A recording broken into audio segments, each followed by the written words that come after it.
Cordial saludo para todos. Mi nombre es Stephanie Quintero Caicedo, estudiante en el programa de Tecnología en Regente de Farmacia. Y para darle continuidad a lo que viene anteriormente exponiendo mi compañera, voy a hablarles de dos temas, que son quemaduras y amputación. Voy a hablarles de las definiciones, la clasificación, los signos de quemadura, los síntomas, las acciones y las técnicas a ejecutar, ya que estos son temas muy fundamentales para ejecutarlo en los primeros auxilios.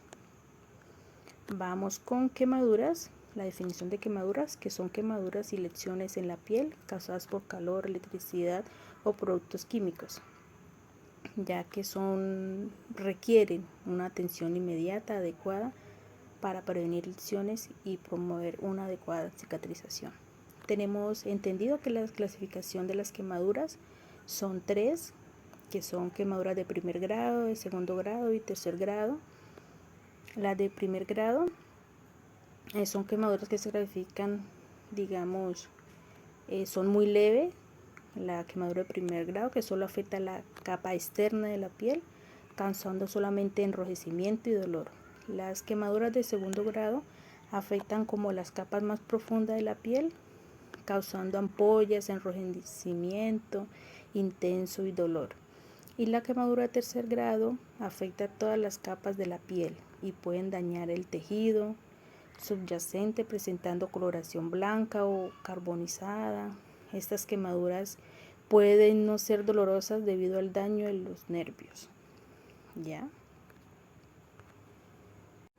Signos de quemaduras. Los signos de una quemadura pueden incluir mucho enrojecimiento, ampollas, hinchazón, dolor intenso en la piel, carbonizada o aspecto de cuero como recogido un poco, que a veces se nota, dificultades para respirar, como las quemaduras que afectan las vías respiratorias, ¿ya? Los síntomas de las quemaduras son síntomas muy comunes que incluyen dolor, enrojecimiento, hinchazón, ampollas. Las acciones de quemaduras, en caso de las quemaduras, que sea muy importante seguir estos pasos, que son cubrir la quemadura con un paño limpio, con una gasa, con un apósito, algo estéril. Buscar la atención inmediata, evitar aplicar remedios caseros como que mantequilla, que aceite, que pasta de diente. Esto puede empeorar la lesión. Las técnicas a ejecutar en las quemaduras, en caso de que haya quemaduras de importante, seguir estas técnicas para poder así tener como un mejor cuidado y evitar que esas heridas sean infectadas. Buscar siempre una atención inmediata si la quemadura es grave, extensa y que afecte las áreas más importantes, digamos, del cuerpo, más sensibles, como que son las caras, las manos, los pies, los genitales.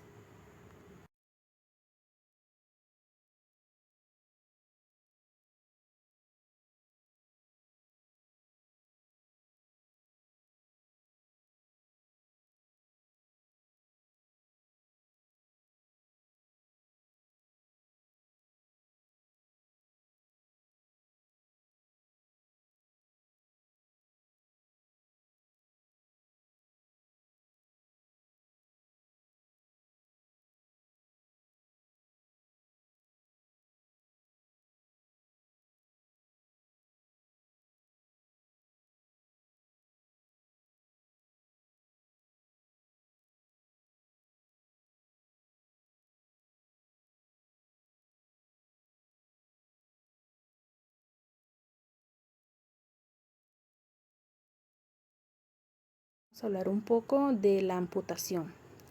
Amputación es una extirpación quirúrgica o un trauma de una extremidad o parte del cuerpo. La clasificación de las amputaciones se clasifican en amputación traumática, que ocurre cuando el resultado de un accidente o una lesión. Ahí está la amputación quirúrgica, que se lleva a cabo mediante una intervención médica quirúrgica planificada.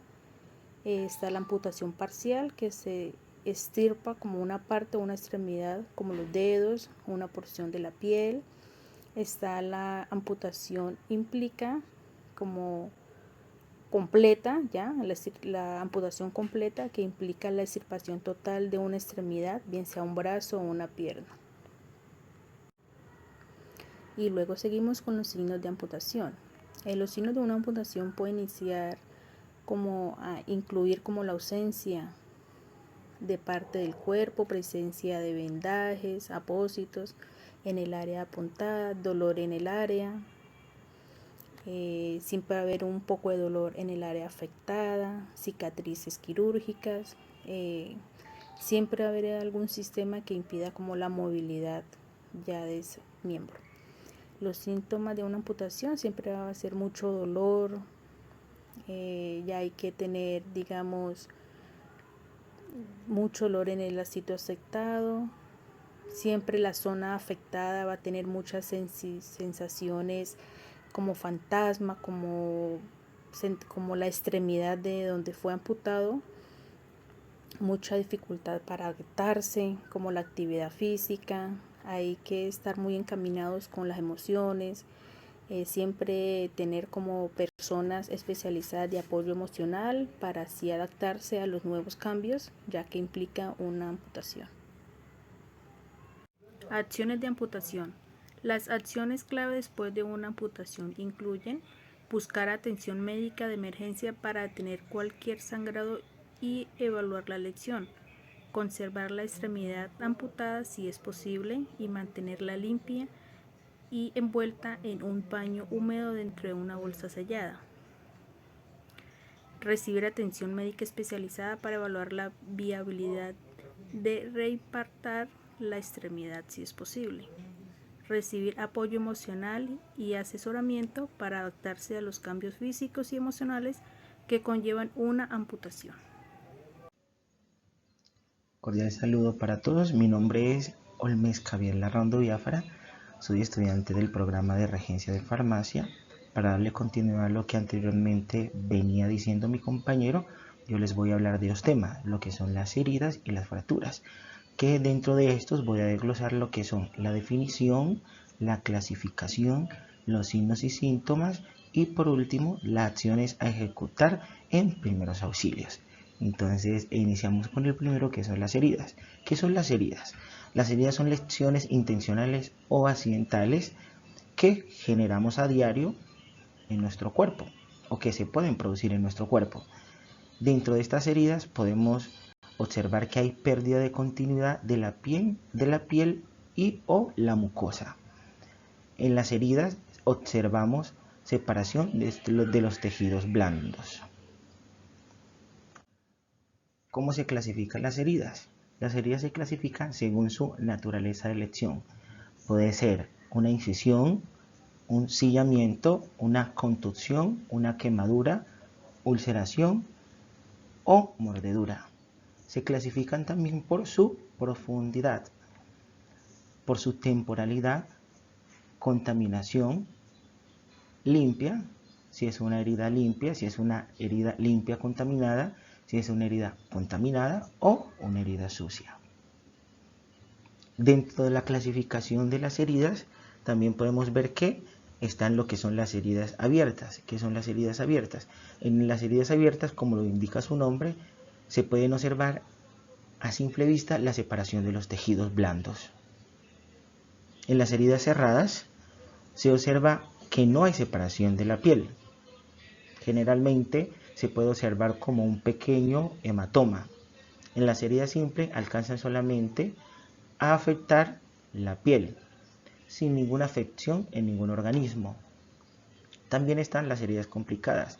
Estas heridas complicadas son las que consideramos heridas grandes, extensas y profundas, y que su nivel de hemorragia son muy grandes y que pues posiblemente pueden llegar a afectar el funcionamiento adecuado de cualquier organismo.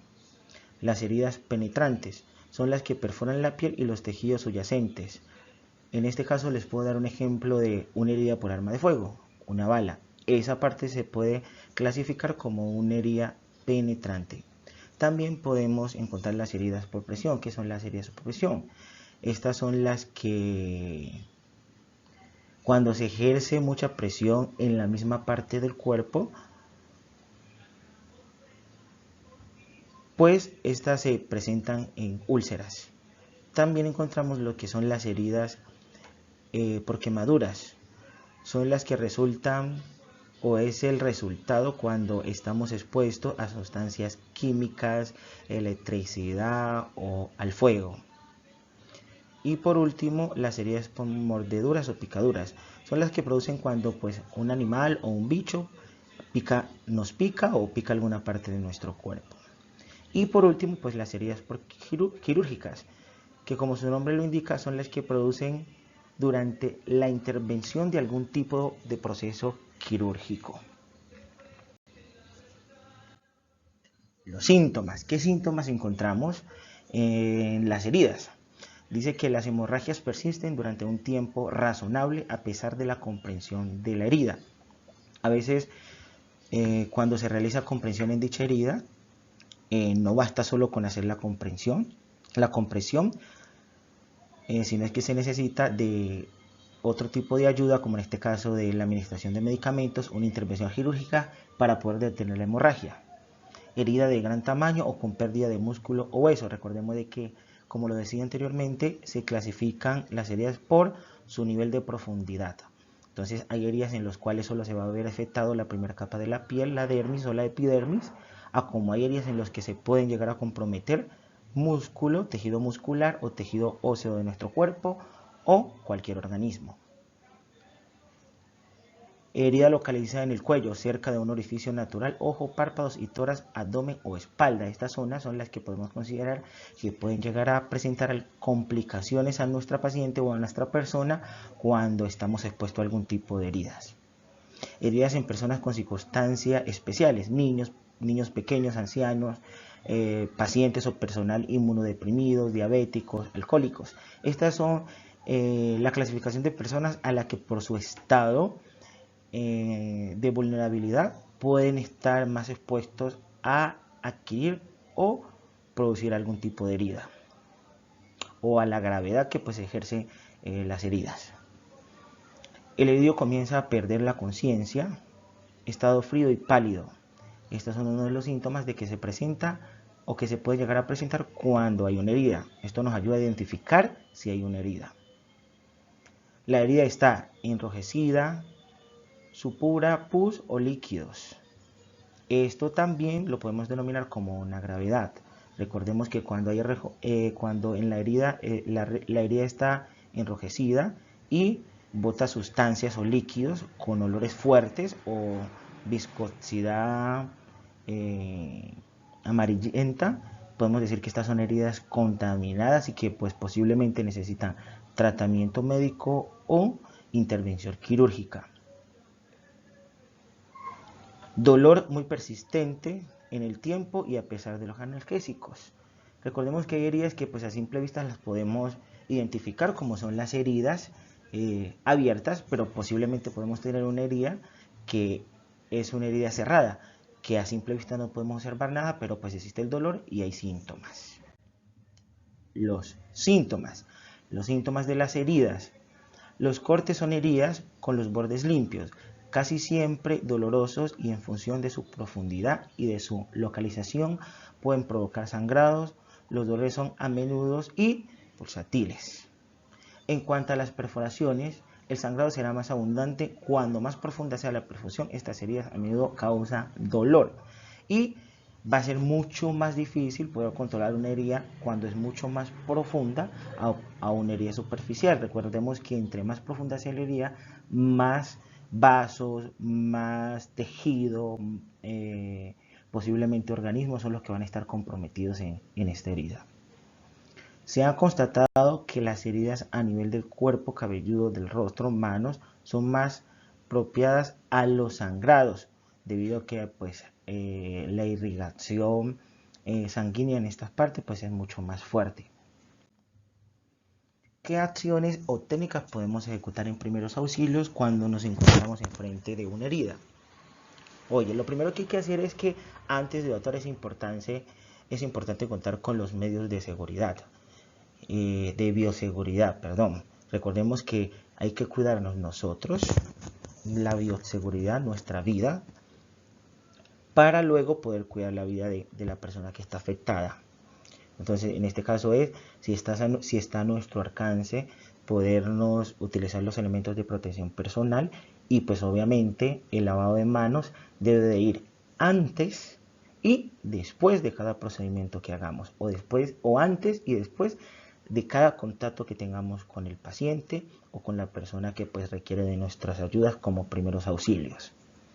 Hay que observar si hay dolor, hemorragia, el tipo de herida que es y su extensión. Recordemos que esto ya lo vimos en las clasificaciones, entonces antes de entrar a actuar es importante clasificar qué tipo de herida es. Y pues si hay hemorragia, pues lo primero que hay que hacer es controlar la hemorragia. Recordemos de que hay distintos tipos de heridas, entonces hay casos que son muy frecuentes, que son heridas por armas cortopulsantes como cuchillos, clavos, varillas, vidrios, etcétera. Entonces, es muy recomendable de que cuando uno de estos objetos que hemos mencionado es el que está provocando la herida y está aún sujeto a nuestro cuerpo, no debemos retirarlo, ya que pues posiblemente haya hecho ruptura de vasos sanguíneos, de arteria, y esté comprometiendo ciertos órganos, y a su vez que hace la separación de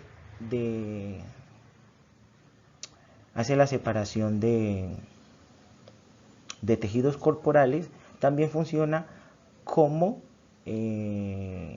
medio para retener las hemorragias. Entonces, si retiramos ese cuchillo, si retiramos esa peinilla, si retiramos ese vidrio, entonces empeoramos la herida y ya no vamos a tener cómo detener el hemorragio. Cuando sea así, lo principal que se debe hacer es llamar a emergencias, llega la ambulancia y para que pues remitan al paciente para la atención debida. Entonces recordemos que, muy importante, no debemos retirar esos tipos de objetos cuando son los causantes de las heridas.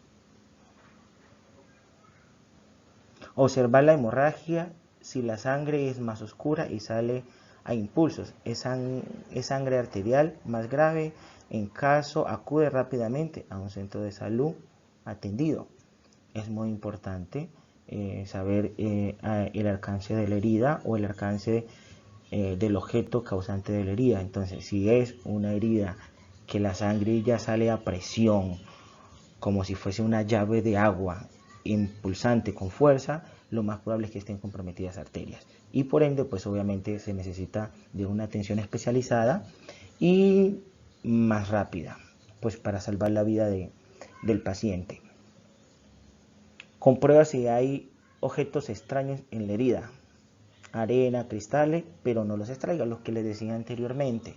Es muy importante que si la herida es causada por uno de estos objetos, no debemos retirarlos, ya que estos a la vez funcionan en contra para la hemorragia. Entonces, si los retiramos, pues la hemorragia va a ser mucho más grave y va a ser imposible de que la podamos controlar. Entonces, o puede ser que generemos un daño más grave para el paciente.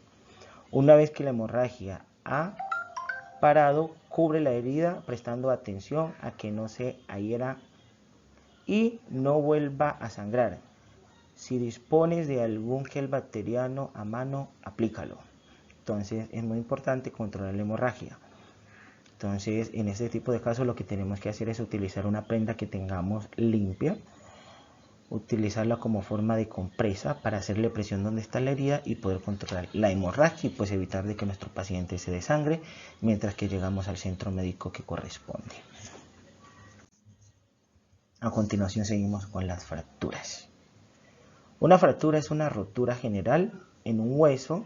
Si el hueso roto rompe la piel, se denomina una fractura abierta o compuesta.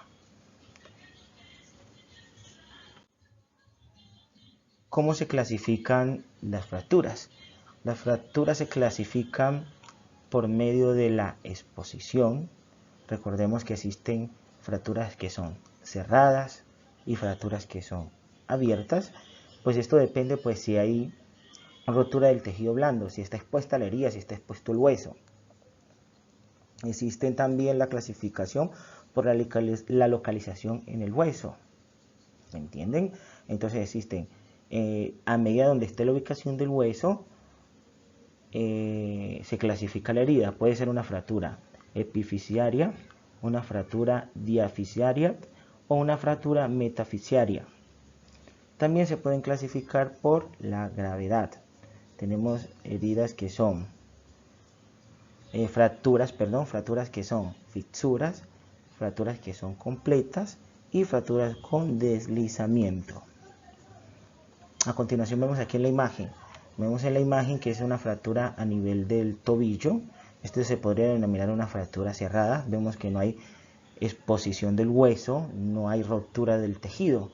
Al contrario de la otra imagen, que es a nivel del brazo, vemos que hay exposición del hueso y hay ruptura de los tejidos blandos. Entonces, del lado de acá, del brazo, es una fractura abierta y del pie es una fractura cerrada. Signos. Los signos van muy de la mano con los síntomas. Entonces los signos en la fractura son hemorragia interna o externa. Recuerden que por la clasificación, ¿no? Heridas cerradas o heridas abiertas. Ahí podemos observar en la imagen cómo nos muestra los tipos de fracturas. ¿Cómo nos damos cuenta de que hay una fractura? Por la impotencia funcional. O sea, no vamos a poder tener la misma funcionalidad en el brazo después de una fractura. Va a haber dificultad o déficit en el funcionamiento o el movimiento de dicha parte afectada. Crepitación ósea y fiebre. Los síntomas. Los síntomas se pueden producir por dolor intenso, va a haber deformidad de la extremidad del cuerpo donde esté provocada la fractura, deformación de la zona, como lo veíamos en la imagen, como se observa en esta imagen, que pues el dedo se ve torcido, hinchazón, hematoma o sangrado en la zona afectada, entumecimiento y hormigueo, movimiento limitado de incapacidad para moverse, fiebre y entre otras. Acciones y técnicas a ejecutar en primeros auxilios cuando estamos enfrente de las fracturas. Las personas no responden, no respiran o no se mueven. Comienza a realizar RCP. Si la persona no respira o se alcanza o si el corazón no late, recordemos de que en primeros auxilios es muy importante pues conocer la técnica adecuada de cómo debemos realizar el RCP. Entonces el RCP, que es reanimación cardiopulmonar, solo se realiza cuando la persona no respira o cuando el corazón no late. Después de que encontremos de que esos signos no están, podemos empezar a ejecutar la maniobra de RCP. Detén cualquier sangrado aplicando presión en la herida con una venda estéril, un paño limpio o un pedazo de ropa limpia. Recordemos de que pues es una herida, para poder detener hemorragia tendría que ser una fractura abierta y es muy importante el lavado de manos y utilizar los elementos de protección pues para cuidar nuestra vida y la vida del paciente.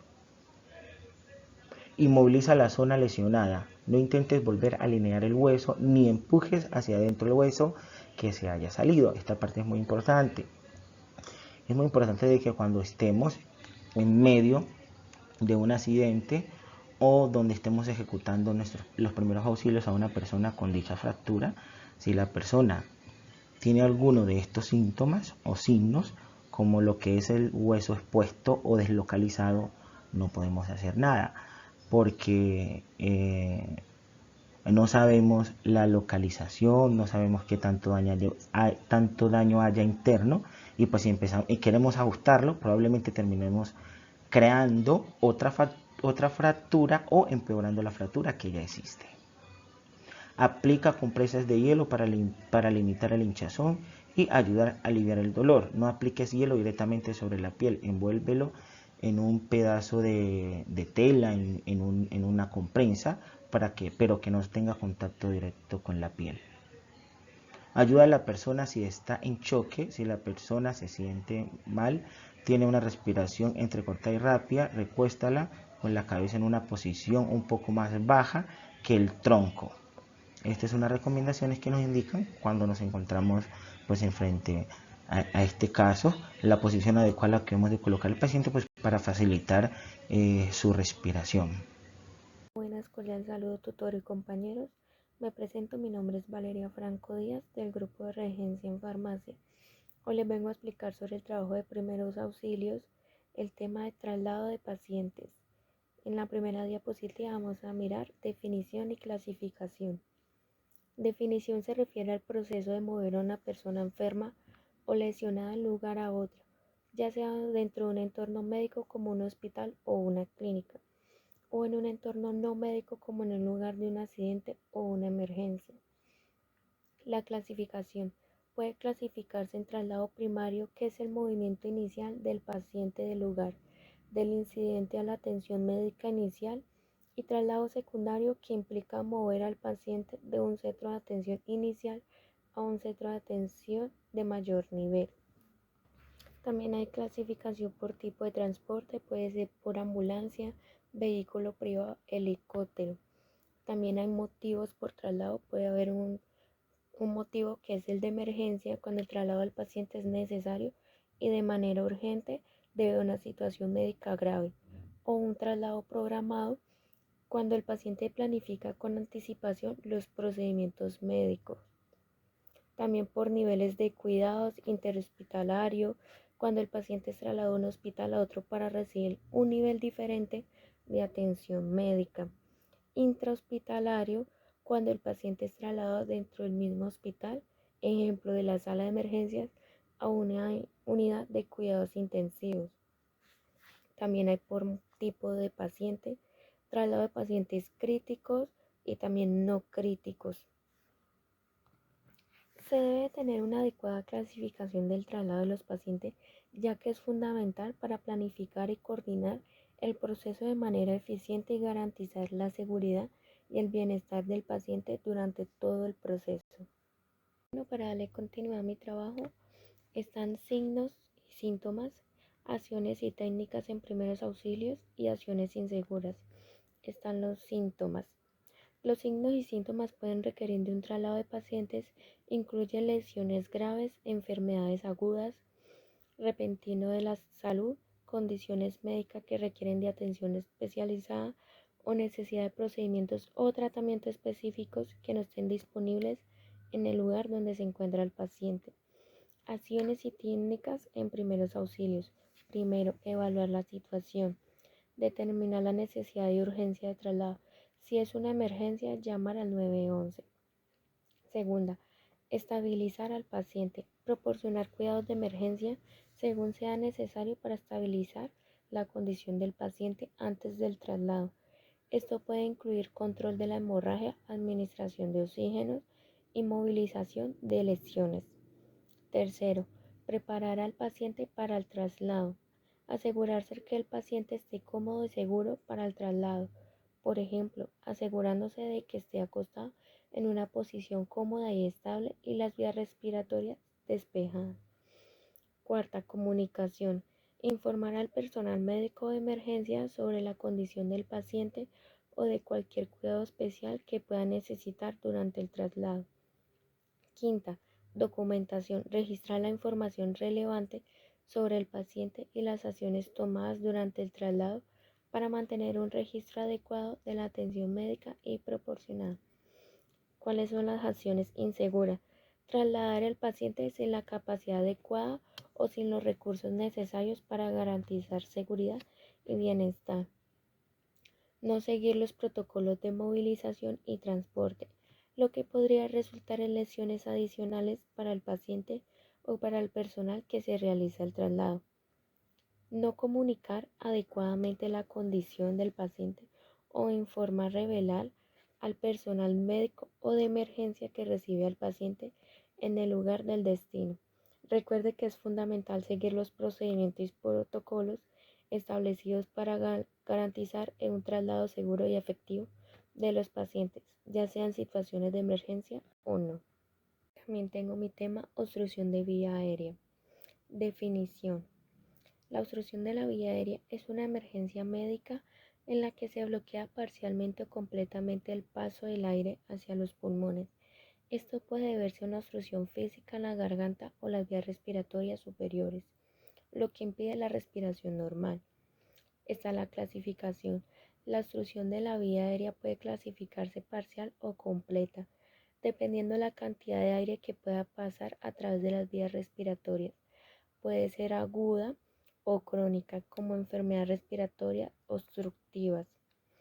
También puede causar obstrucción física, obstrucción por cuerpo extraño, obstrucción por tejidos. La obstrucción física ocurre cuando un objeto extraño como comida o un trozo de juguete o cualquier objeto bloquea parcialmente. Obstrucción por cuerpo extraño es una forma específica de obstrucción física donde un objeto extraño se aloja en las vías respiratorias y dificulta o impide la respiración normal. Obstrucción por tejidos puede ocurrir debido a condiciones médicas como inflamación de las vías respiratorias, tumores o tejidos anormales.